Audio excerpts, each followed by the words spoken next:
12th படிக்கும்போது start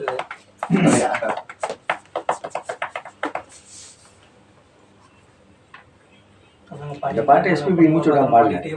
இது இந்த பாட்டு பாடுற பாட்டு ட்ராக் தான் டிஃப்ரெண்ட் ட்ராக்ஸ். ட்ராக் போட்டதுனால தான் சார் உங்களுக்கு ராகம் மெயின்டைன் பண்ணுங்க. அவ்வளோ லெஃப்ட் 5 நிமிஷத்துக்கு சரி யூ லவ் டு மெயின்டைன் 3 இது மாறி மாறி அதே மெயின்டைன் பண்ணுற போது நம்ம சிங்கிளாக பாடணும் போது கஷ்டமா இருக்கும்.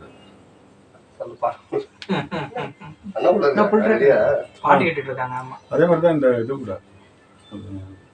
மண்ணில் இந்த காதல் கூட நடுவில் 2 இடத்துல முடிச்சு அது ப்ராக்டிஸ் பண்ணா பாடிடலாம். ஸ்டேஜ்ல நிறைய பேர் பாடிருக்காங்க, இவரே பாடிருக்காரு. என்னாச்சு ட்ராக் இல்ல எது யாரோட நடிச்சதுன்னு தெரியல. யார் தானே இடங்க இவரு தானே பாட போறாரு. எல்லாத்தையும் பாடிடுறாரு. எனக்கு பாடலாம்.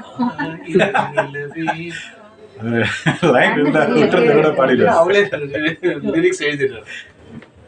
ரிலீஸ் என்ன ஷாட் லிரிக்ஸ் ஓஷன் வந்தா டிஸ்டன்ஸ் தான் ப்ராப்ளம் நினைக்கிறேன். ஆமா டிஸ்டன்ஸா பட் ஒரு ப்ராப்ளம் இது பெர்சன்டேஜ் என்ன இப்படி பண்ணிட்டீங்கல்ல பிசினஸ் எப்படி கண்டுபிடிப்பீங்க? எனக்கு நல்லா சொல்லிக் கொடுங்க. பாட்டை கேட்கும்போது தெரிஞ்சிருக்கும் உங்களுக்கு. அதுல விஷயம் சவுண்ட் பேக்ரவுண்ட் நாய்ஸ் எல்லாம் இருந்துச்சுன்னா அப்போ எங்கேயோ இல்ல ட்ராக் வச்சிருந்தேன். கொரோனாக்கு அப்புறம் க்ளோஸ் பண்ணிட்டேன். 25 இயர்ஸ் 2 நிமிஷம் 2 செகண்ட் கிட்ட நல்லது. ஆனா இப்போ ஃபோன்ல தான் வரதுனால கஸ்டமர் நமக்கு வர கஸ்டமர்ஸ் நமக்கு